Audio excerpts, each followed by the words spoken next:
nanay ang kanyang anak dahil nga po magsisimba na o araw ng linggo, araw ng pagsamba, inigising ng nanay ang kanyang anak, lalaki, upang magbisa at pumunta ng simbahan. At nung kinakausap na po ng nanay ang kanyang anak, at sabi po ng anak ay, Nay, ayaw ko na pong magsimba dahil ayaw po nila sa akin at ayaw ko rin po sa kanila. So yun po yung kanilang conversation. At ang sabi po ng nanay sa kanyang anak, anak, bakit naman ganon? Bakit naman ganon ang iniisip mo? At saka hindi po pwedeng hindi ka pumunta sa simbahan.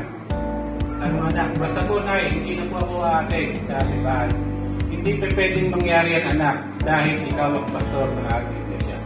So hindi po natin, dito po na-read lang po natin, pero much more related po sa ating topic na yun.